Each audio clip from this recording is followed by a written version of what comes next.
tamassaku biha wa 'addu 'alayha bin nawajidh wa iyyakum wa muhdatsatil umur fa inna kulla muhdatsatin bid'ah wa kulla bid'atin dhalalah.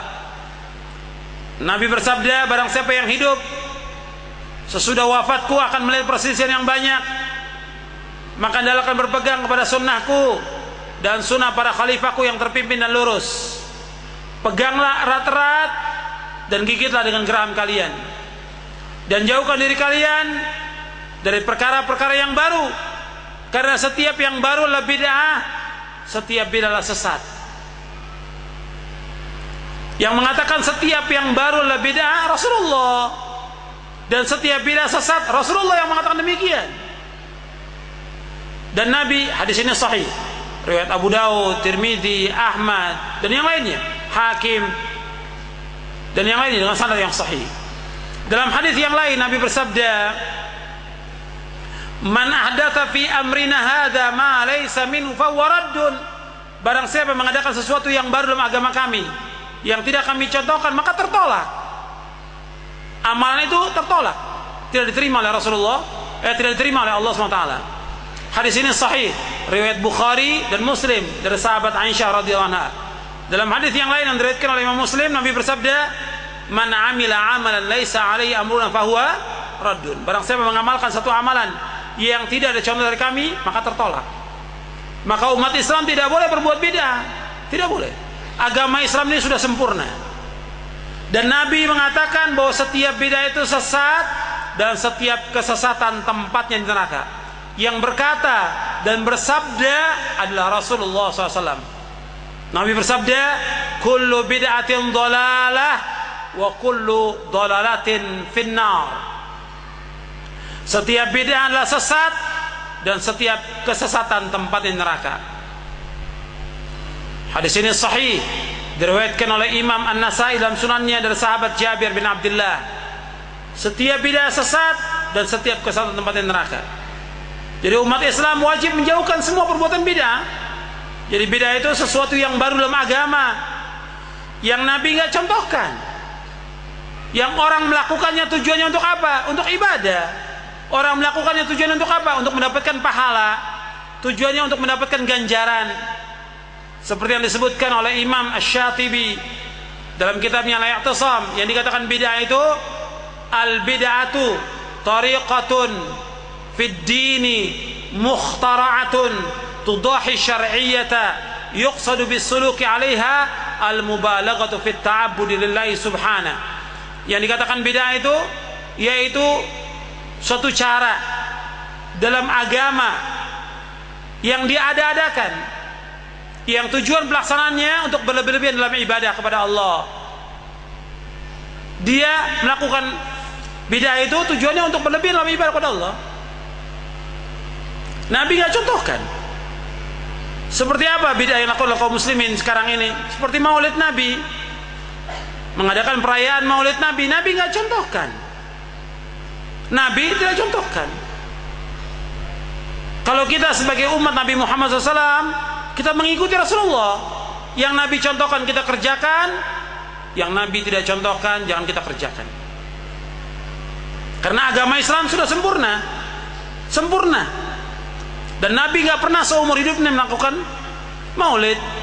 Sahabat tidak pernah melakukan maulid. Para tabi'in nggak pernah melakukan maulid.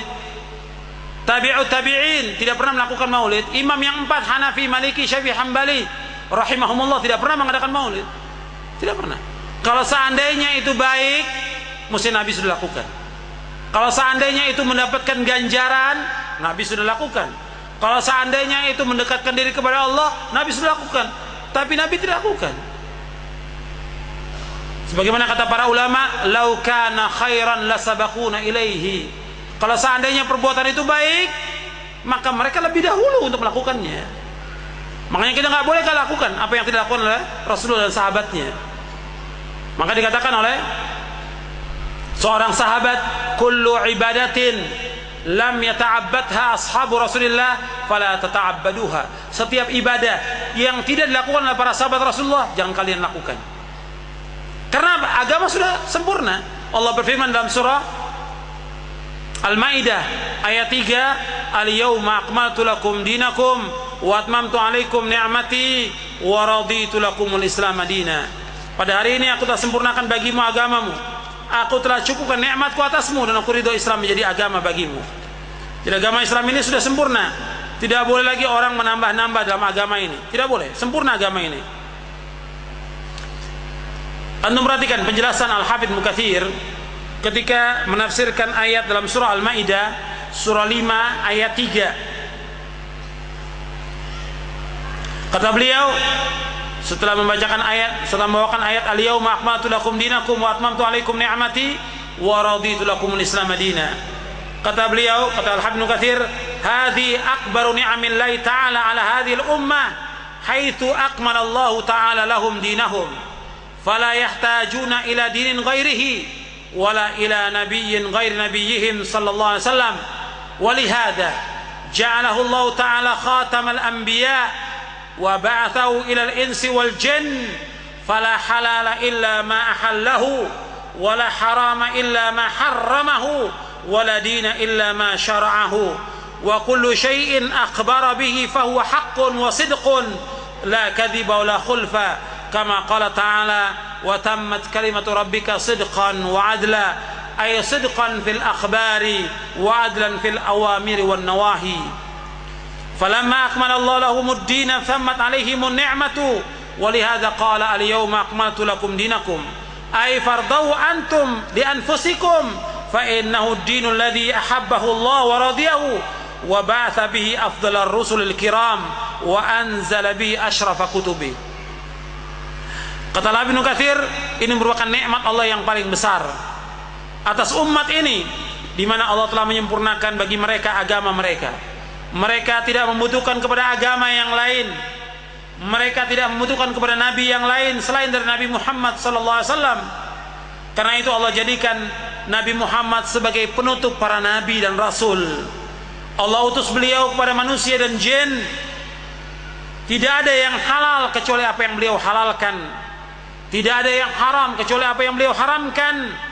Tidak ada agama kecuali apa yang beliau syariatkan. Perhatikan, tidak ada agama kecuali apa yang disyariatkan oleh Nabi Muhammad SAW. Jadi nggak boleh kita mengadakan sesuatu yang baru dalam agama. Tidak boleh. Syariat agama ini apa yang diadakan oleh Rasulullah SAW. Dan segala sesuatu yang beliau kabarkan semuanya benar dan jujur. Tidak ada kedustaan dan tidak ada penyalahan janji. Allah berfirman, telah sempurna kalimat Rabbmu dengan jujur dan adil. Jujur dalam berita dan adil dalam perintah dan larangan. Karena itu Allah menyempurnakan bagi mereka agama mereka. Allah sempurnakan bagi mereka nikmat. Karena itu Allah berfirman, pada hari ini aku telah sempurnakan bagimu agamamu. Aku telah cukupkan nikmatku atasmu. Aku ridho Islam menjadi agama bagimu. Hendaklah kalian ridho agama ini untuk kalian. Sesungguhnya agama inilah agama yang dicintai oleh Allah dan Rasulnya. Allah telah mengutus dengannya seutama-utama Rasul yang mulia, dan Allah telah turunkan dengannya semulia-mulia kitabnya, itu Al-Quran. Ini tentang sempurna agama Islam. Maka kalau kita meyakini bahwa Muhammad adalah utusan Allah, maka kewajiban kita harus meyakini bahwa agama Islam sudah sempurna. Kita wajib melaksanakan sunnahnya, membela sunnahnya, menghidupkan sunnahnya, mendakwakan sunnah, dan melarang umat ini dari perbuatan bid'ah. Bid'ah ini bahayanya sangat besar, karena bid'ah ini menentang Allah dan Rasulnya. Perbuatan bid'ah adalah tambahan yang baru dalam agama. Perbuatan bid'ah telah membuat perpecahan di tengah-tengah kaum muslimin. Bid'ah merusak agama, merusak hati, merusak akal, dan menumpahkan darah. Dan bid'ah ini juga yang akan membawa kepada orangnya tidak akan diterima taubatnya oleh Allah SWT. Nabi bersabda, innallaha hajabat taubata an kulli sahibi bid'atin hatta yada'a bid'atahu. Sesungguhnya Allah menutup pintu taubat dari orang-orang yang berbuat bid'ah sampai mereka meninggalkan bid'ahnya. Hadis ini dihasankan oleh Syekh Albani dalam kitabnya Sahih Jami' As-Saghir. Allah menutup pintu taubat dari orang-orang yang berbuat bid'ah. Dan orang yang berbuat bid'ah dia akan susah dan akan mendapatkan azab di kuburnya. Dan masih banyak lain, masih banyak lagi yang lain dari perbuatan bid'ah ini. Karena itu kita mengkaji tentang ini, dasar ini wajib kita mengikuti